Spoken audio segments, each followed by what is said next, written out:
Hi. అయితే ఇప్పుడే breaking news ఒకటి చూసాం. అవును. రెండు దేశాల మధ్యన కాల్పులు విరమణ సీజ్ ఫైర్ ఆన్ అయిందని. అవును. సో ఎంతవరకు కరెక్ట్ సార్? ఇప్పుడు యుద్ధం కనుక ఆపబోతే ఈ యొక్క తెలివి తక్కువ పనికిమాలిన పాకిస్తాన్ కూడా భారతదేశం మీద అనుభవం వేసే అవకాశం ఉంది. ఎందుకంటే ఆల్రెడీ పాకిస్తాన్ వాళ్ళు అన్ని రకాలుగా ఓడిపోయారు.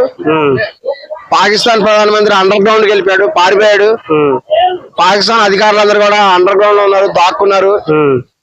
కానీ వాళ్ళు కూడా ఈ యొక్క తెలివి తక్కువతనంతో, మూర్ఖత్వంతో భారతదేశం మీద మిసైల్స్ ప్రయోగించి పంజాబ్ రాష్ట్రం ఢిల్లీ మీద కూడా ప్రయోగించారు. వాళ్ళు ప్రయోగిస్తే భారత ప్రభుత్వం సమర్థవంతంగా కూడా వాడిని తిప్పికొట్టింది.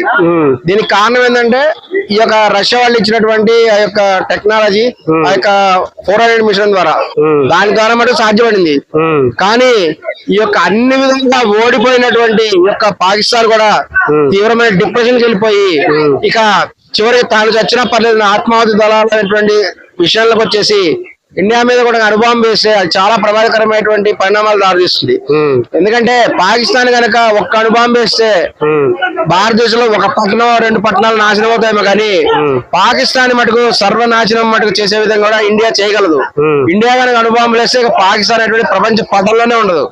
అంతటి ప్రమాదకరమైనటువంటి పరిస్థితి వచ్చింది. ఇటువంటి పరిస్థితులలో అది కేవలం ఒక భారతదేశ పాకిస్తాన్ కి మాత్రమే కాదు, ప్రపంచం మొత్తానికి ఎఫెక్ట్ అవుతుంది. కాబట్టి ఈ విషయంలో ట్రంప్ వంటి వాళ్ళందరూ కూడా ఇన్వాల్వ్ అయ్యారు. రష్యా అధ్యక్షుడు, ఇజ్రాయల్ అధ్యక్షుడు, వీళ్ళందరూ కూడా ఇన్వాల్వ్ అయ్యి ఖచ్చితంగా ప్రస్తుత పరిస్థితుల్లో ఆపాల్సిన అవసరం ఉంది. యుద్ధం కనుక ఆపేటట్టయితే ఖచ్చితంగా అనుభవం అటాక్ జరిగితే తీవ్ర పరిణామాలు దారిస్తుంది. కాబట్టి ఆయన ఇన్వాల్వ్ అయ్యి ఖచ్చితంగా పాకిస్తాన్ ఆపడం జరిగింది.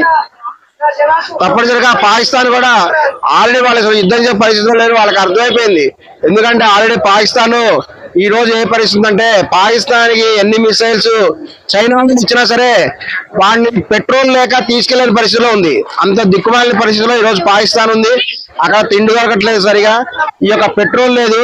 ఈ యొక్క మిసైల్స్ ప్రయోగించాలంటే కూడా పెట్రోల్ లేని పరిస్థితిలో పాకిస్తాన్ ఉంది. అంత దరిద్రమైన పరిస్థితిలో ఉంది పాకిస్తాన్. ఇటువంటి పరిస్థితులలో వాళ్ళు హుందాగా కూడా కాల్పుల విరమణ చేయడం అనేటువంటిది వాళ్ళకి చెప్పడానికి మోడీ గారి ఒక గొప్పదైన నిదర్శనము.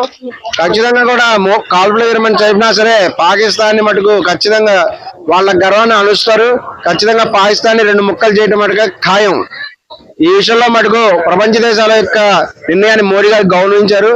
కానీ దురదృష్టకరమైన విషయం ఏంటంటే నిన్ననే కూడా పాకిస్తాన్ కి 100 కోట్ల IMF అనేది ఫండ్ ఇచ్చింది, 1700 కోట్లు. ఇది నిజంగా తెలుగు కూడా ఖండిస్తున్నాం. ఇది నిజంగా ఖండించాల్సిన విషయం. ఎందుకంటే పాకిస్తాన్ యుద్ధం చేస్తున్నప్పుడు IMF ఫండ్ ఇవ్వటం అనేటువంటిది వాళ్ళు దేనికి సూచన? ఇది నిజంగా కూడా చాలా చాలా తప్పు చేశారు. భారతదేశం అంతర్జాతీయ చట్టాలను గౌరవిస్తున్నప్పుడు వాళ్ళు ఇటువంటి పనులు చేయడం ద్వారా ఈ యొక్క IMF అనేటువంటిది ఈ యొక్క పార్షియాలిటీని, వాళ్ళ యొక్క తెలివి తక్కువ నిర్ణయాలను కూడా సూచిస్తున్నది. కాబట్టి దీన్ని కూడా తీవ్రంగా ఖండిస్తున్నాము. యుద్ధం చేసే వాళ్ళకి ఫండ్ ఇవ్వడం ఏంటి, డెవలప్మెంట్ ఫండ్, చాలా తప్పు చేశారు వాళ్ళు. అటువంటి సందర్భంలో భారత్ కూడా అంతర్జాతీయ చట్టాన్ని కొన్నింటిని గౌరవించాల్సినటువంటి అవసరం లేదు అనేటువంటి విషయం కూడా భారత ప్రజలు కూడా భావిస్తున్నారు. ఖచ్చితంగా కూడా పాకిస్తాన్ కి ఇంకా రెండోసారి భారత జోలికి వస్తే వాళ్ళకి దడుచుకోవాలి, నిద్రలో కల్లోకి వచ్చాలి, ఉచ్చపోసుకోవాలి. ఆ విధంగా ఆల్రెడీ చూపించారు. ఈ పాకిస్తాన్ లో అన్ని కూడా